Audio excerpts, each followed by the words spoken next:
हमारे दादाजी बहुत अच्छे शायर और गायक थे। मैं करीब करीब 1976 से 81-82 तक मैं बिरहा लेखक रहा। साहित्य में कैसे आपका बिरहा का भविष्य जो है वो एक सीमित है। साहित्य का क्षेत्र जो है पूरे दुनिया के लिए मुझे गर्व होता है। यह गायकी का स्वरूप यादव बिरादरी से शुरू हुआ। बिरहा को सवर्णों ने प्रायः गंवारों का गाना कहा, ऐसा क्यों? जो शासन और सत्ता में होता है वो अपने को सर्वश्रेष्ठ मानता है। बिरहा में किन किन गायकों को आप खुश सुनते हैं? संगीत में और भी बहुत सारे गायक रहे जो नामचीन, उनके बिरहा को मैं सुनने के लिए भी जाता था। अच्छा, अभी जो बिरहा लिखा जा रहा है, बाहर गाया जा रहा है, पहले जो बिरहा था उसमें क्या फर्क आप महसूस करते हैं? आज की जो बिरहा की लेखकी है वो उसमें राजनीति का भी दर्द आ गया, जो राजनीति से वो पीड़ित।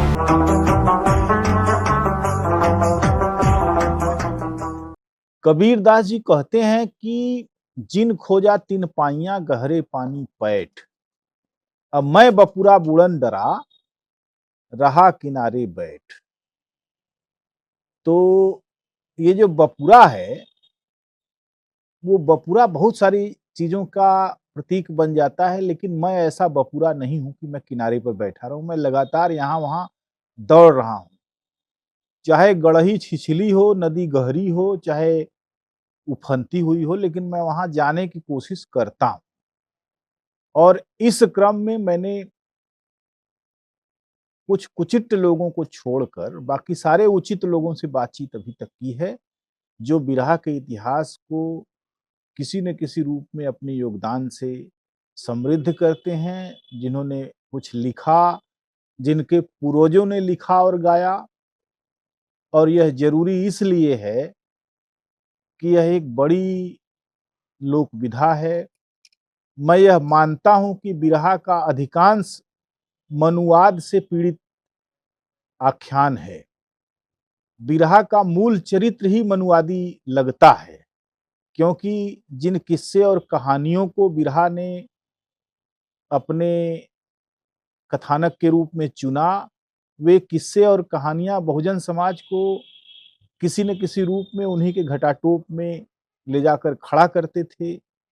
इसके बावजूद आवाज का जो जादू है, वह मनुवाद के ऊपर चढ़कर कुछ और आख्यान रचता है।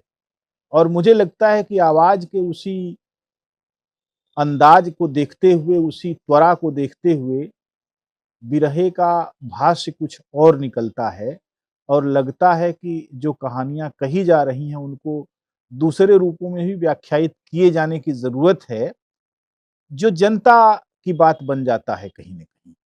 और जनता की बात बनने के कारण ही वह लगभग 1.5 शताब्दी तक बचा हुआ है, और आगे भी बचेगा अगर बिरहा में गायकेतर कुप्रवृत्तियां हैं वे अगर नहीं हावी हो गई, तो बिरहा अभी लंबे समय तक बचेगा।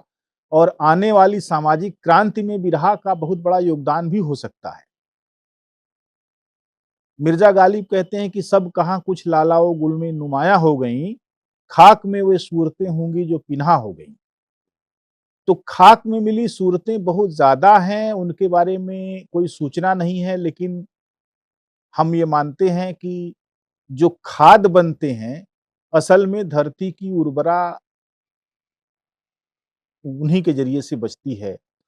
जिन्होंने फूल बनना स्वीकार किया वे एक दिन मुरझा जाते हैं, लेकिन खाद लगातार नए नए फूल और फल पैदा करने का काम करता है।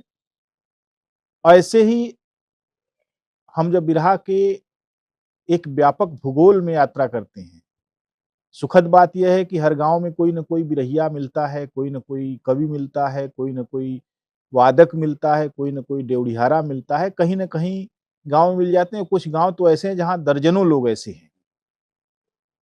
और वो दौर ऐसा नहीं था, एक तो बहुजन अपनी कलाओं को लेकर इतने ज़्यादा श्रुत रहे हैं कि उन्होंने लिखित रूप में उसको माने संजोने का कोई प्रयास नहीं किया, और लोगों के नाम धीरे-धीरे स्मृतियों से मिट गए। पीढ़ियाँ बदलती हैं तो स्मृतियाँ भी बदलती हैं, स्मृतियाँ बदलती हैं तो इतिहास भी बदल जाता है, जिसको सुरक्षित किए जाने की ज़रूरत थी कला लेखन के ज़रिए से और दूसरे ज़रिए से, लेकिन वे नहीं सुरक्षित हैं। फिर भी हम ऐसे लोगों की पीढ़ियों से मिल रहे हैं जो अभी भी बिरहा के प्रति एक राग रखती हैं, उन लोगों के बारे में जानने के लिए। ऐसे ही छेदी सोनकर एक बहुत मशहूर गायक हुआ करते थे केराकत इलाके के, जो चंदवक में उनका गांव था, और उनके पौत्र डॉक्टर के.एल. सोनकर सौमित्र, जिनकी विविधता यह है, जिनका व्यक्तित्व कई आयामों में आगे बढ़ा है, वे एक सिद्धहस्त कवि, गजलकार, गद्यकार तो हैं ही, होम्योपैथ के जाने-माने चिकित्सक हैं, और मुझे लगता है कि उनकी लगभग 40 साल की प्रैक्टिस उनको इस मुकाम तक ले आई है कि दूर-दराज से चीज़ों को देखकर, सुनकर वे अंदाज़ा लगा लेते हैं कि मर्ज़ कहाँ है, उसका स्रोत कहाँ है। Doctor KL. सुनकर सौमित्र बिरहा के भी कवि रहे हैं, और उनके लिखे बिरहे कई लोगों ने गाए हैं। वे एक बहुत अच्छे इंसान हैं और अभी प्रैक्टिसिंग डॉक्टर हैं। अगर आपको उनके किसी सलाह की ज़रूरत हो, उनके ज़रिए से किसी निदान की, तब आप उनको फ़ोन कर सकते हैं, और फ़ोन नंबर मैं डॉक्टर साहब से बात करते हुए चाहूँगा कि वे बताएँगे, ताकि हम उसको स्क्रीन पर लगा सकें। Doctor KL. सुनकर सौमित्र बनारस की यात्रा पर हैं। आज तो हमने सोचा कि यह मौका है, जब हम उनसे बात करें उनके दद्दा के बारे में और उनके चच्चा के बारे में भी। और मज़े की बात यह है कि उनके कई और रिश्तेदार भी बिरहा से जुड़े हुए थे, और बिरहा का वह दौर जब रामदेव, हीरा, बुल्लू, पारस छाए हुए थे चारों तरफ, तब से लेकर आज तक किसी न किसी रूप में वे बिरहा को देख, समझ, जान रहे हैं, सुन रहे हैं। आज भी उनकी दिलचस्पी बनी हुई। डॉक्टर साहब नमस्कार, आपका बहुत-बहुत स्वागत है। आप सभी को नमस्कार, आपके चैनल को भी नमस्कार। मेरा सबसे पहला सवाल यह है कि थोड़ा अपने बारे में आप बताते हुए कि आपका जन्म कब हुआ, कहाँ हुआ? परिवार की उस स्थिति के बारे में बताइए जब आपके दादा बिरहा गाते थे, आपके चाचा भी उस फन में आए, फिर धीरे-धीरे परिवार विकसित हुआ, जौनपुर जिले से निकलकर वह कई दूसरे बड़े शहरों में गया और फिर अलग-अलग कामों में लगा। तो उस परिवार के बारे में जानना ज़रूरी है, तो सबसे पहले तो यही कि आपका जन्म कब और कहाँ हुआ, और आपके परिवार के लोग कैसे थे? धन्यवाद भाई राम जी, और हमारी प्रिय और बहुत ख्याल रखने वाली अपर्णा जी, आप सभी लोग को प्रणाम। आपके चैनल को मैं प्रायः देखते रहता हूँ, गांव के लोग, और मुझे बहुत अच्छा लगता है आप लोगों से मिल करके।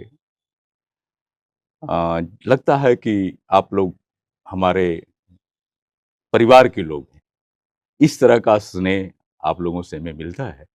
और मैं पहले ये बता दूं कि मैं डॉक्टर के.एल. सोनकर सौमित्र, अ, मेरा जो जन्म है, पिताजी हमारे बताते थे कि 1957 का है, लेकिन ऑन रिकॉर्ड वो 15 जून 1961 है। इसलिए कि उस समय हमारे पिताजी स्कूल भेजने से थोड़ा डरते थे कि कहीं कुछ हो न जाए, एक्सीडेंट, तमाम सारी चीज। तो मैं 9 साल के बाद पढ़ना शुरू किया, इसलिए बहुत कुछ काम लेट हुआ है।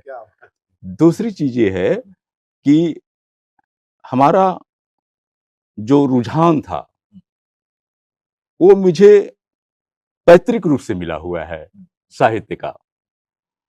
और दूसरा था कि मैं कुछ नया सोचने, नया करने और विज्ञान की तरफ मेरा आकर्षण था, इसलिए मैंने विज्ञान से, और मुख्य रूप से चिकित्सा पेशे में जाने के लिए मुझे बायोलॉजी ज़्यादा पसंद थी, इसलिए मैंने बीएससी उसी से किया। बाद में मैंने डॉक्टर अंबेडकर विश्वविद्यालय मुजफ्फरपुर से बीएचएमएस किया, और उसके बाद भी मेरी पढ़ाई का जो है क्रम टूटा नहीं। उसके बाद मैंने एमए आपके काशी विद्यापीठ के ब्रांच हिंदी साहित्य से मैंने किया।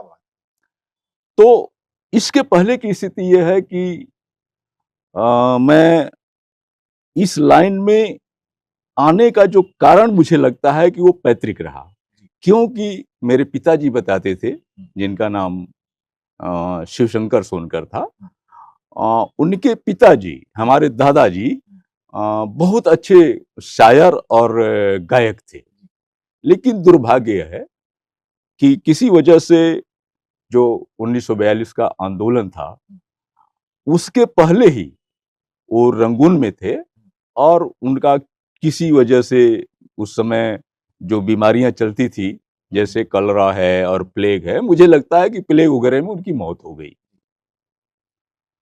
और शादी मेरे पिताजी की भी नहीं हुई थी, उनके किसी बच्चे के, मेरे चाचा की भी नहीं हुई थी। और उनको 3 बेटियां थी, उनकी भी शादी नहीं हुई थी, पिताजी की भी नहीं हुई थी, लेकिन पिताजी की सगाई हो चुकी थी। और उसी दौरान वो आए हुए थे, मुझे लगता है कि 38-39 रहा होगा। वो गए, माताजी को देखे, और उस समय 1 रुपया बहुत बड़ी होती थी। कलकत्ता की मशहूर साड़ी हुआ करती आम छाप उस समय की, वो दे करके और फिर वो वापस हो गए।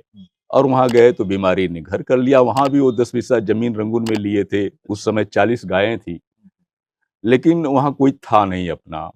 यहाँ से कुछ जिम्मेदारी टूटी तो उनको सिकमी लगा, मुकदमा लड़े 5 साल, घर की बहुत सारी चीजें बिक गई और अंत में उनको उस जमीन से कुछ ऐसा लोग पीछे पड़ गए। पंडितों की जमीन थी।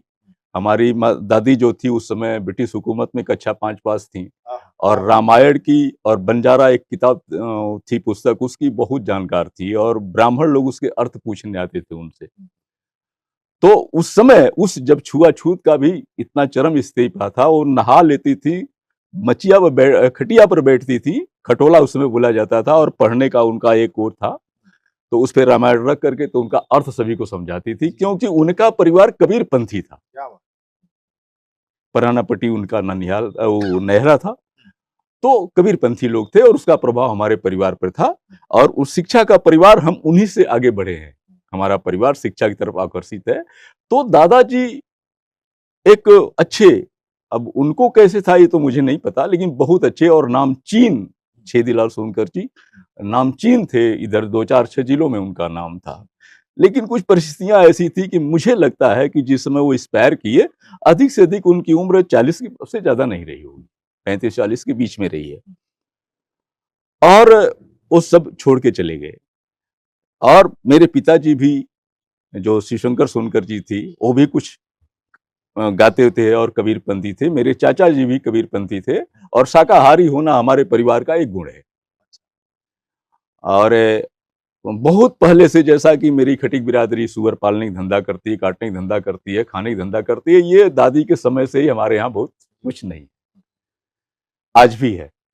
तो दादाजी बहुत अच्छे गायक थे, और बताया जाता है, वहाँ लोग बताते हैं कि एक बार बहुत अच्छी गायिका जो थी वो आजमगढ़ से चली थी, सबको जो है कि परास्त करते हुए आ रही थी, चंदोक थाने में भी आई, और दादाजी को बुलाया गया, उससे गाना हुआ, और उसको 1-2 गीत में उसका उत्तर दे करके, पहले प्रश्न जवाब ज्यादा चलता था गायकी में, तो उसका उत्तर देते हुए उन्होंने अपना वो रखा, प्रश्न रखा गायकी में, और वो जवाब नहीं दे पाई। तो ये था, उसका शर्त था कि जो हमको परास्त करेगा उससे मैं शादी करूंगा। अच्छा।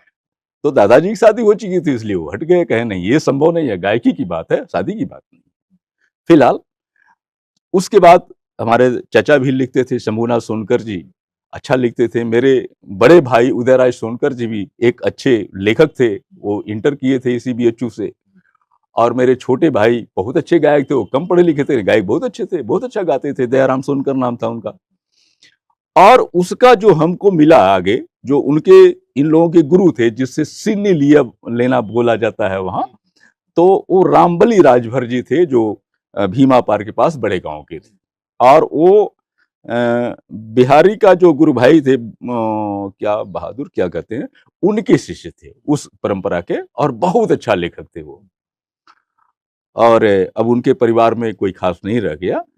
तो मैं इससे प्रभावित हुआ, और हमारे घर लोगों का आना जाना होता था।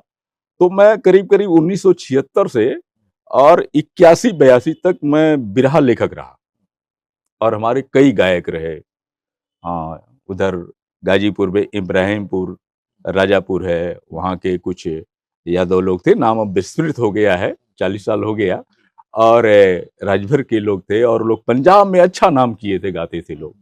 अंत में जब मैं 82 में चला गया मेडिकल में, तो हमारे पास समय का अभाव था, इसलिए मैंने सकलडीहा के श्याम बिहारी शास्त्री को मैंने सौंप दिया, वो गुरु भाई थे। और बहुत सारे गाने लिखे। हाँ, यही है कि वो कापियां थी, लेकिन कहीं न कहीं कोई उठा ले गया, रजिस्टर वो हो गया। बहुत सारे गाने नहीं हैं अब, वो भी अगर एकाध मिल जाएगा तो हो जाएगा। उसके बाद मैं साहित्य के क्षेत्र में आ गया हाँ, सीधे-सीधे। साहित्य में आपने लगातार काम किया और आपकी किताब भी आ चुकी है, ये हिंदुस्तान के किस्से। हाँ, हाँ, तो वो तो आप ही के प्रकाशन से है, जी, जी, हैं? और काफ़ी चर्चित है। जी। और उस तो साहित्य में कैसे आपका जो है ऐसा था आगमन कि हुआ और कहाँ-कहाँ साहित्य जी के हाँ, अवसर मिले? 83 में 1983 में जब मैं बीएचएमएस में वहाँ एडमिशन लिया मुंगेर में, तो वो एक साहित्यिक क्षेत्र है। मुंगेर जितना ही खतरनाक है चंबल की तरह, उतना ही वहाँ साहित्यिक और बुद्धिजीवी लोग हैं। उन लोगों के संपर्क में आया। दूसरी चीज है कि हमारी चेतना जो थी, वहां जाने के बाद उस समय सीपीआई, भारतीय कम्युनिस्ट पार्टी, काफी सक्रिय थी और उसके लोग हमसे जुड़ गए। कुछ कॉलेज का मसला था, इसलिए नजदीकी हो गया। तो मैं उस विचारधारा की तरफ चला गया और उसमें साहित्यकार कई जुड़े हुए थे। तो मुझे अच्छा लगा और लोगों ने बताया कि देखिए, बिरहा का भविष्य जो है वो एक सीमित दायरे में, साहित्य का क्षेत्र जो है पूरे दुनिया के लिए। इसलिए आप इधर आइए। और मैं पढ़ना लिखना शुरू किया और उसी समय से मैं साहित्य के क्षेत्र में कविता लिखना और गजल लिखना और भी कुछ जैसे था वो जवाब देना, तमाम सारे साहित्यकार जुड़े और हमारे उस समय से भी प्रकाशन में हम कुछ कहीं न कहीं रहे हैं। और मेरा तो ये जो मध्य प्रदेश का दैनिक भास्कर है और नवप्रभात है, उसमें कई हमारी रचनाएं, कहानियां वगैरह, कविता वगैरह, गजल वगैरह छपी है। तो मैं इससे प्रभावित होते लगातार चला गया और अब तक मैं लेखन के क्षेत्र में हूँ। और मेरी गजल का एक संग्रह तो आप ही निकाल रहे हैं, वो 2021 में। अब उसके बाद से थोड़ा सा अभी है, और भी आएंगी रचनाएं, कुछ आपके लिख रहा हूँ। परिवार में इतने लोग जो थे, जी, आपके बड़े भाई, आपके छोटे भाई, जी। आपके चाचा जी, ये लोग जब कभी मैं चंदवक जाता हूँ तो भेंटाए नहीं, इसका मतलब ये लोग बाहर रहते हैं, तो कहाँ रहते हैं? ऐसा है कि मेरे मझले भाई, एक तो 80 में ही, 35 साल की उम्र में, जो बहुत अच्छे गायक थे, वो एक्सपायर कर गए। और मेरे दूसरे भाई थे, वो इधर 2016 में अपने वो सर्विस करते थे बीएसएनएल में, सुपरवाइजर थे और वो एक्सपायर कर गए। और मेरी भाभी भी गुजर गई। मेरे जो दूसरे भैया की भाभी थी, मझले भाई की, जो गायक थे, वो भी 2010 के आसपास गुजर गई। और उनका परिवार, हमारा पूरा परिवार अधिकतर बम्बई रहता है, 3 हिस्सा परिवार बम्बई रहता है। और मेरे मझले भाई जो गुजर गए, उनके मैं 4 लड़कों और 2 लड़कियों की शादी मैंने खुद किया है। और यूँ कहिए कि मेरे बड़े भाई को 1 लड़की, 5 लड़कियां और 1 लड़का था। लड़का लव मैरिज किया, उसकी भी शादी मैं ही किया हूँ। तो सबकी शादियों का अवसर हमको मिला है करने के लिए। और हमारी शादी 1978 में हो गई।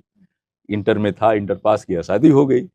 और संजोग से बड़ी शालीन और सभ्य और बड़ी कर्तव्यशील महिला हमारे मतलब नसीब में थी, जो अभी 20 नवंबर 2025 में एक्सपायर कर गई।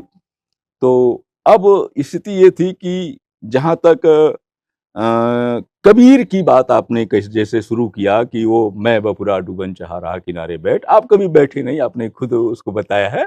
और बपुरा उसी को कहा जाता है जो हर तरह से सताया हो, हर तरह से गरीब हो, आर्थिक रूप से, सामाजिक रूप से, शैक्षणिक रूप से जो दबाया हुआ है, लेकिन जो इसमें बैठा नहीं। हमारे तमाम पूर्वजों का इतिहास है और शाहू जी महाराज, पेरियार से लेकर के तमाम सारे उदाहरण हैं और आज भी हमारे इस समाज का लोग चल रहे हैं। दूसरी चीज है कि जो समाज के लोग हाशिए पर हैं, उनकी संख्या ज्यादा है। आर्थिक रूप से, सामाजिक रूप से, शैक्षणिक रूप से बिल्कुल सताए हुए लोग हैं और उनको रास्ता कोई नहीं था कि जो अपने एक शाम की भोजन के लिए परेशान हो कि कैसे मिले। और उस जमाने में जो थोड़ा सा जब गायकी की शुरुआत हुई, तो स्थिति तो ये थे कि लोग खेतों में दिन भर काम करते थे और शाम में 1 मुट्ठी अनाज मिलता था। अब सोचिए, उस पीरियड में कोई लिखने पढ़ने का काम कैसे कर सकता है, और शिक्षा से वंचित भी थे। और ये गायकी का जो स्वरूप है, मुझे गर्व होता है कि यह गायकी का स्वरूप यादव बिरादरी से शुरू है। और यह यादव बिरादरी क्यों है, हमारे किसी लेख में है कि ये पहले जो था, स्थिति तो बपुरा की ही रही है, लेकिन पशुओं को पालते हुए वो आए, चलते रहे, और उनको मनोरंजन का कोई साधन नहीं था। तो मनोरंजन का साधन कुछ जब नहीं होता है, आदमी के पास आगे बढ़ने का कुछ नहीं होता है, उसके हाथ में कुछ नहीं होता है, तो वो गुनगुनाता है। तो इस पीरियड में पहले लुरकी थी, और उसके बाद जो है और भी उसी का कई रूप, आल्हा, आल्हा तो बहुत बात, चनैनी, मुझे लगता है कि चनैनी पहले आई। उसके बाद चनैनी का क्या होता है कि जैसे हम मुक्त छंद कविता लिखते हैं, चनैनी मुक्त छंद कविता है जो स्वर में, और ये जो दूसरा उसका रूप है वो थोड़ा सा तुकबंद है। लेकिन आल्हा आया तो बिल्कुल तुकबंदी हो गई। उसके कई स्वरूप है, विदाउट तुकबंदी भी है। और उसके बाद बिरहा का स्वरूप आया, जिसको बिहारी यादव ने काफी वो सलाम दिया। वो बनारस गाजीपुर के ही रहने वाले थे, मूल निवासी गाजीपुर के थे मेरे समझ से, वो बनारस में रह गए, और वो इस चीज को बहुत परंपरा को आगे बढ़ाए। और यादवों के साथ जो जो भी हाशिए पर लोग थे, चाहे वो खटीक बिरादरी के थे, चाहे वो चमार बिरादरी के थे, गडेर बिरादरी के थे, ये सारे लोग इस बिरहा की तरफ आकर्षित हुए और उनको अपना दुख कहने का आया। बिरहा का मतलब ही बिरह से शुरू होता है। वियोगी होगा पहला कवि, आ से उपजा होगा गान, उमड़ कर आंखों से चुपचाप बही होगी कविता अनजान। तो बिरहा जो है, अपने बिरह का, हाशिए के समाज का, बात कहने का, और उसके अपनी स्मृति का एक बहुत बेहतरीन संसाधन और साधन है। और इसलिए जो इतिहास इनका दबाया गया है वो स्मृतियों में है, वो मिथक में है, और वो बिरहा में है। गांव से लेकर के पूरे दुनिया का आप पाएंगे, उनके बहादुरों का इतिहास उसमें पाएंगे। चाहे आल्हा उदल हो, भले वो फॉरवर्ड थे, दयाराम यादव हो गौरा के, उनका इतिहास है। इसी तरह तमाम लोग आए हैं। तो ये बिरहा का और गांव की स्मृतियों का, अब एक देखिए कि हम क्या है, हमारे वंचित समाज के लोग, हम अपना इतिहास उस समाज के किताबों में ढूंढते हैं जो हमारा विरोधी था, जो हमको नष्ट किया। इसीलिए तो मिथक की इतनी सारी चीजें, और वो मिथक को मानने के लिए तैयार नहीं है, कहता है तो मिथक है, कहानी कविता है। लेकिन जब तुम्हारी स्मृति, क्योंकि प्रिंट मीडिया में संग्रह की जो स्थिति आई है वो लगभग चौथी शताब्दी के बाद आई है, और जहां तक लिपि की बात है वो भी लगभग उसी से शुरू हुई है। सब किताबें लगभग 6वीं से 8वीं 9वीं शताब्दी तक छपी है।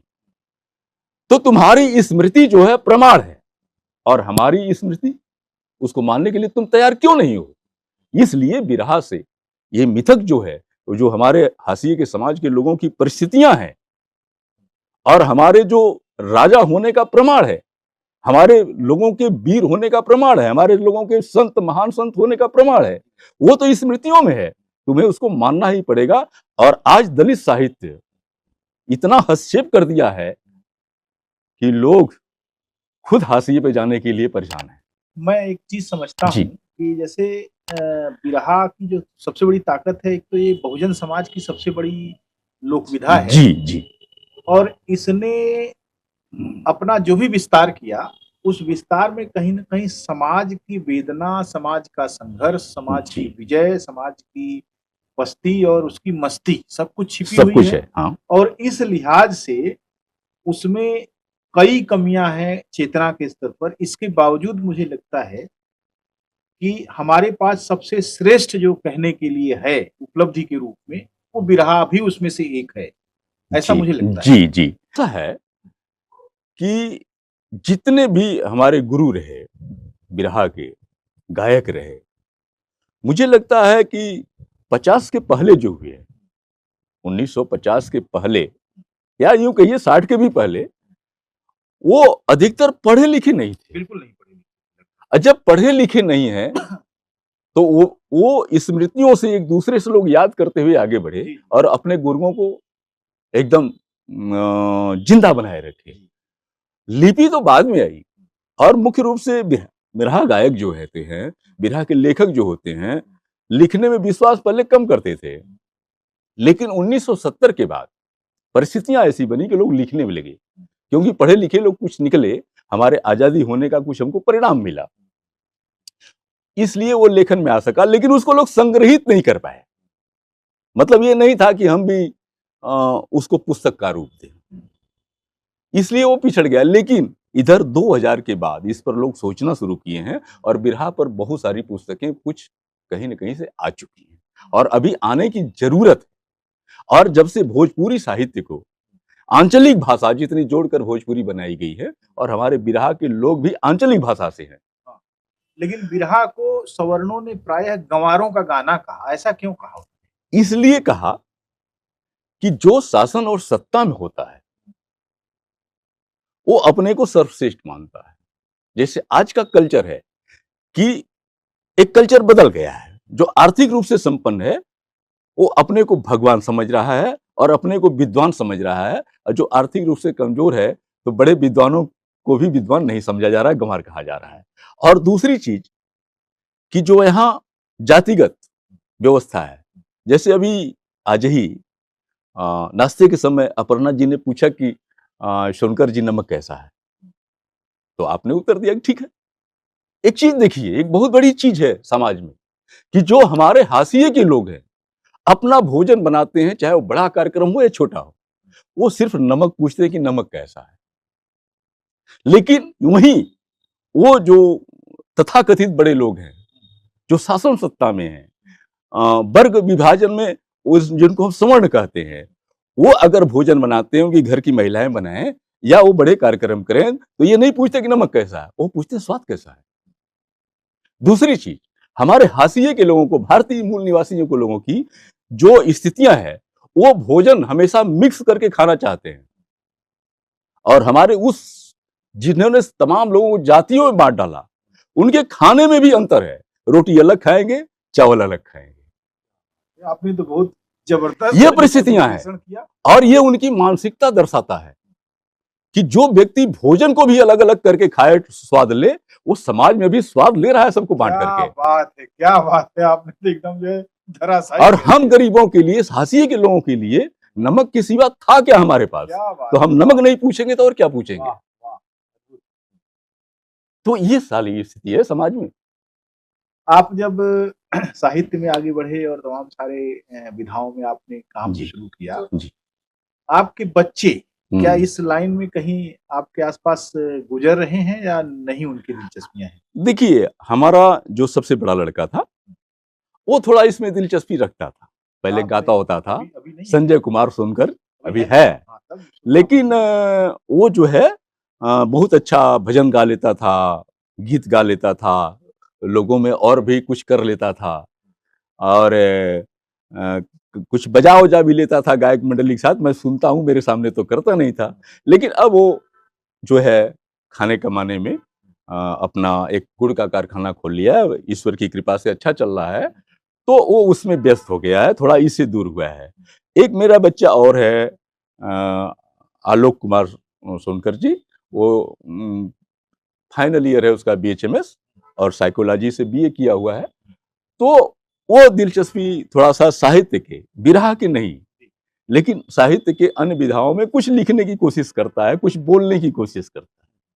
और बाकी मेरे बच्चे जो हैं ना वो इस लाइन में नहीं आ पाया, अपनी अपनी लाइन में सभी। तो और बच्चे क्या क्या करते हैं? और एक बच्चा मेरा जो दूसरा है वो डॉक्टर है, वो MA है, BHMS है, अपना हॉस्पिटल खोला हुआ है। क्या नाम है? डॉक्टर आनंद कुमार सोनकर। तो वो बहुत अच्छा चर्चित बच्चों का डॉक्टर है, 24 आवर उसका हॉस्पिटल है, सारी व्यवस्थाएं हैं बच्चों की और अपने क्षेत्र में चर्चित है। और लास्ट का जो अंतिम बच्चा है वो तैयारी कर रहा है BSc के बाद, नीट कहीं क्वालिफाई कर लेगा, वो भी कि चला जाएगा किसी लाइन में डॉक्टरी के। और एक बिटिया हमारी जो है, बड़ी बिटिया, उसकी तो BSc के बाद उसकी शादी मैंने कर दिया, उसके पास भी 2 बच्चे, 1 बच्ची है। और बहुत अच्छे दामाद हमारे भोला सोनकर जी हैं, हमारे समधी भी बहुत अच्छे हैं। हमारे बड़े लड़के का जो ससुर हैं, उनका पूरा परिवार क्वालिफाइड है, बहुत अच्छा है, उनकी मैडम भी BA है। तो कहने का मतलब है कि शिक्षा तो है ही, और एक बच्ची हमारी जो दूसरी है वो प्लेन एमए है, अभी चल रहा है, शादी की बातें चल रही है। और तीसरी जो है वो एमएससी और ऑप्टिशियन है, प्लस इलेक्ट्रो होम्योपैथ से भी वो डिग्री कोर्स कर चुकी क्या है। बात है, मैंने बच्चों को आपने हाँ कहा कि अपने जी, लिए सम्मानजनक जीविका कमाने के साधन मैंने साधन उपलब्ध के करा लिए दिए हैं। मेडिकल में गए। हाँ बहुत अच्छी बात है कि एक परिवार में इतने सारे डॉक्टर अभी सक्रिय हैं, लड़कियां भी सक्रिय हैं, और आगे आने वाले समय में आपकी और जो पीढ़ी आगे बढ़ेगी। जी मुझे ये बताइए कि ये जो आपके दादा की लेगेसी थी हम्म परिवार में, हम्म बिरहा और लोक हम्म संस्कृति की हम्म लेगेसी, हम्म, हम्म।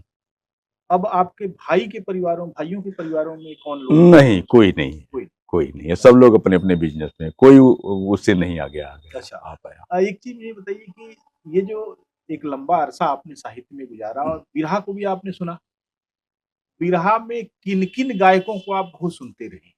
देखिए, सबसे ज्यादा तो वास्तव में जब चर्चा आए तो हीरा यादव, गुल्लू यादव, रामदेव भाई नए में आए, इनको काफी मैं सुनते रहा।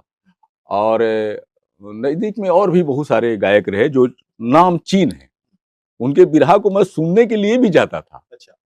और जरूरत पड़ती थी तो कुछ मैं देता भी था। और जब लोगों को ये पता चलता था कि मैं खुद बिरहा लिखता हूँ, तो वो लोग बड़ा सम्मान देते थे। रामदेव भाई से भी मेरी मुलाकात हुई है गायकी के क्षेत्र में। हीरा गुल्लू से मुलाकात तो नहीं हो पाई, लेकिन उनको सुनता बहुत। और भी जैसे नए जो हैं हमारे क्षेत्र में ही कई लोग हैं, मैं उनको सुनता हूँ, उनको पहचान हो, मेरी बातचीत है, लिखते भी रहे हैं। तो ये हमारी दिलचस्पी आज भी है। अच्छा, अभी जो बिरहा लिखा जा रहा है, कहा गाया जा रहा है, हम्म पहले जो बिरहा था, हम्म। उसमें क्या फर्क आप महसूस फर्क ये है कि पहले जो व्यवस्था थी, पहले जो लोग गायक थे, वो अपने दुख दर्द, समाज का दुख दर्द, इसको ही सामने ला पाते थे। आज की जो बिरहा की लेखकी है, वो उसमें राजनीति का भी दर्द आ गया, जो राजनीति से वो पीड़ित है, वह राजनीति की भी स्थितियां अब बिरहा में आ गई है, जिससे वो कुछ और लोकप्रिय हो रहा है। और अपने साथ हमारा क्या परिस्थितियां हैं, हम क्यों सताए हुए हैं, हमारा ये हालात क्यों है, हम सत्ता से दूर कैसे कर दिए गए हैं, आर्थिक रूप से हमको विपन्न कैसे किया जा रहा है, शिक्षा से दूर कैसे किया जा रहा है, ये सारी बातें अब बिरहा में आने लगी है। मैंने बिरहा अगर उसका उपयोग किया जाए तो राजनीतिक सामाजिक बदलाव का भी एक माध्यम हो सकता है। देखिए, आज भी जब भी कोई आंदोलन होता है तो बिरहा पहले माध्यम होती है, चाहे वो लोकगीत के रूप में हो, चाहे पूरी बिरहा के रूप में हो। आज भी बिरहा वो अपना स्थान बनाए हुए है, और भीड़ को आकर्षित करने का सबसे बड़ा साधन और संसाधन है बिरहा। आजकल अश्लीलता को लेकर लोग नाक सिकोड़ रहे हैं कि बिरहा में ये बढ़ गया है, आपको क्या लगता देखिए, ऐसा है कि यह अश्लीलता मात्र बिरहा में ही नहीं, साहित्य के हर एक विधाओं में आ गया है। वो इसलिए आया है कि अर्थ प्रधान व्यवस्था में हम वह लोकप्रिय होकर के कैसे अधिक से अधिक अर्थ का संग्रह कर सकें। इसलिए फिल्मों में भी अश्लीलता आ गई, भोजपुरी बिरहों में भी अश्लीलता आई है, और साहित्य के क्षेत्र में भी है, चाहे वो कहानी हो, चाहे उपन्यास हो, चाहे कविता हो, वहां भी आ गई है। लेकिन ये सब टिकाऊ नहीं होते। आज भी सिनेमा में जाइए, जो पुराने किशोर वगैरह जो लिखे हैं, वो आज भी जिंदा दिल है। हम महादेवी वर्मा को आज भी ठीक से पढ़ते हैं, रामधारी सिंह दिनकर को आज भी पढ़ते हैं, दुष्यंत को आज भी सुनते हैं। और वो क्या नाम है, रामनाथ मुंशी जो गजल हैं, उनको आज भी, है? मुंशी गोडी, अदम गोडी भी को आज भी हम मन से सुनते हैं। चमारों की गली आज भी पढ़ी जा रही है।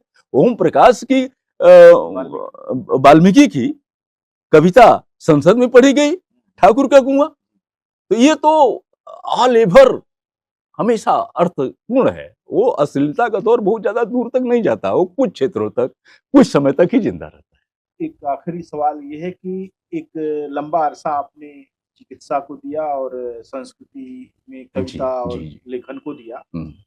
आपके पास इतने अनुभव हैं, आप कभी अपनी आत्मकथा वगैरह लिखने के बारे में सोचते हैं?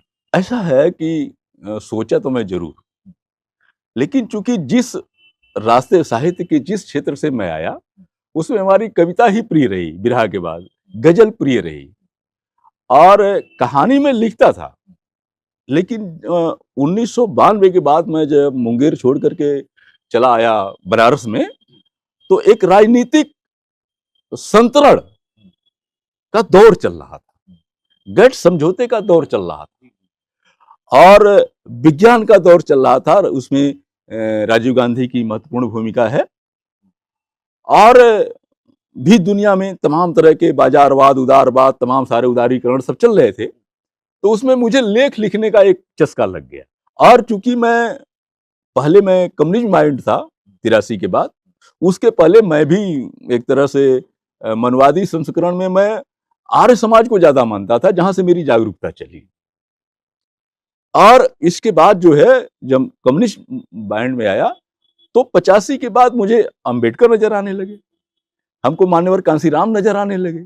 तो मैं उस तरफ जब घुमा है तो 92 के बाद मैं इन परिस्थितियों में इन कंपेरिजन मार्क्सवाद और अंबेडकरवाद क्या है, मैं इस लाइन पे ज्यादा चला गया और लेख लिखा। और मेरा एक लेख तो काफी चर्चित हुआ, जिसमें मैंने लिखा था कि समाजवाद का भविष्य, जो सेंट्रल कम्युनिस्ट पार्टी के दिल्ली से छपा।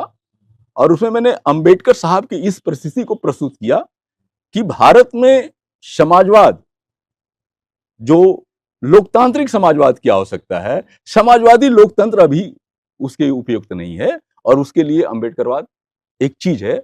और इसको मिलने के लिए तत्कालीन गृह मंत्री माननीय चतुरानंद मिश्र जी हमसे मिलने के लिए भागलपुर पहुंचे और हमको ढूंढने के लिए को डॉक्टर के एल सोनकर कौन, हम लोग साथ में खाना खाए, तमाम सारी चीजें। एक बार बहस में तत्कालीन गृह मंत्री क्या नाम है कि वो इंद्रजीत गुप्ता जी भी किसी मसले को कम्युनिस्टों को राज्य सम्मेलन में समझाया कि नहीं, डॉक्टर सोनकर गलत नहीं है, अगर बाबा साहब नहीं होते तो आज मेरी सीपीआई भी नहीं होती, बहुत सारी चीजें।